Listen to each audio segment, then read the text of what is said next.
मागासवर्गीय मुला-मुलींचे वसतिगृह 2007 पासून प्रलंबित असून तात्काळ जिल्हाधिकारी यांनी याबाबत विचार करावा असे आशयाचे निवेदन समयक विद्यार्थी आंदोलनातर्फे जिल्हाधिकारी यांना देण्यात आले। मागासवर्गीय मुला-मुलींचे वसतिगृह 2007 पासून प्रलंबित असून तात्कालीन जिल्हाधिकारी यांना 2007 मध्ये जागा मंजूर केली होती।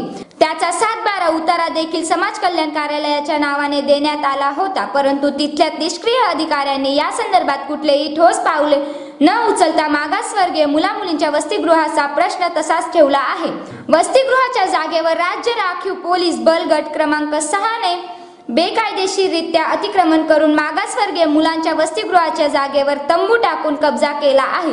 या संदर्भात समयक विद्यार्थी आंदोलनाकडून आंदोलने करून देखील कुठलाही प्रकारचा वसतिगृह संदर्भात निर्णय घेण्यात आला नाही। ज्या जागेवर वसतिगृह सुरू आहे त्या इमारती भाडे तत्वावर असून सरकार लाखो रुपये भाडे त्या इमारतीचे देत आहे व सदर इमारतीमध्ये चांगल्या प्रकारे सोयी नसून विद्यार्थ्यांना अनेक गैरसोयींना सामोरे जावे लागत आहे। तरी जिल्हाधिकारी आपणास निवेदनाच्या मार्फत विनंती करतो की मागासवर्गीय विद्यार्थ्यांच्या भवितव्याचा विचार करता ताबडतोबीने वसतिगृहाचा प्रश्न सोडविण्यात यावा, अन्यथा यापुढील आंदोलन तीव्र स्वरूपाचे छेडण्यात येईल। मागासवर्गीय मुलांचा वसतिगृहाचा प्रश्न 2007 पासून इथल्या प्रशासनाने तसाच प्रलंबित ठेवलेला आहे। मागासवर्गीय मुला-मुलींच्या वसतिगृहासाठी साक्री रोड लगत जागा मंजूर झाली होती, तसा 7/12 देखील तत्कालीन जिल्हाधिकाऱ्यांनी समाज कल्याण कार्यालयाच्या नावाने दिला होता, परंतु नियोजित जागेवर राज्य राखीव पोलीस बल गट क्रमांक 6 ने बेकायदेशीररित्या कब्जा करून अतिक्रमण केलेलं आहे। ते अतिक्रमण काढून त्या ठिकाणी ताबडतोबीने मागासवर्गीय मुलांच्या वसतिगृहाचा प्रश्न सोडवावा। मागासवर्गीय मुलं ज्या सध्याच्या ठिकाणी वसतिगृहामध्ये राहत आहे त्या वसतिगृहाचं भाडं लाखो रुपये भाडं प्रशासन भरत आहे आणि त्या ठिकाणी मागासवर्गीय विद्यार्थ्यांना गैरसोयींना सामोरे जावं लागतंय। आम्ही जिल्हाधिकारी महोदयांना निवेदनामार्फत सांगू इच्छितो की ताबडतोबीने मागासवर्गीय विद्यार्थ्यांच्या वसतिगृहाचा प्रश्न सोडवा, अन्यथा पुढील काळात आम्ही तीव्र स्वरूपाचं आंदोलन करू। याला जबाबदार आपलं प्रशासन राहील।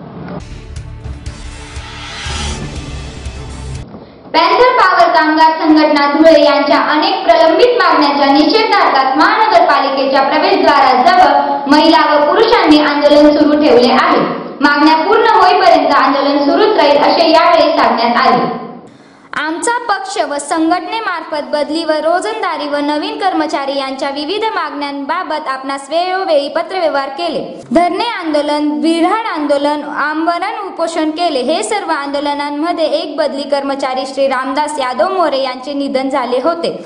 त्यानंतर धुळे महानगरपालिकेमध्ये ठराव नंबर 177 दिनांक 4/2/2013 रोजी झाला, परंतु तेव्हाही आपल्या महापालिकेने व प्रशासनाने कुठलीही दखल घेतली नाही, फक्त आश्वासने दिलीत। म्हणून आमच्या संघटनेतर्फे दिनांक 24/11/2016 पासून धुळे महानगरपालिकेमध्ये निवेदन देऊन धरणे आंदोलन सुरू केले आहे, परंतु आपण याही आंदोलनाची काही दखल घेतली नाही। म्हणून दिनांक 2/1/2017 पासून बिऱ्हाड आंदोलन करणार होतो, परंतु त्या पत्राची दखल घेतली गेली नाही। म्हणून दिनांक 20/1/2017 पासून कामगारांच्या विविध मागण्याकरिता आमरण उपोषण करणार आहोत। त्यानंतर आत्मदहन असे कार्यक्रम केले जातील।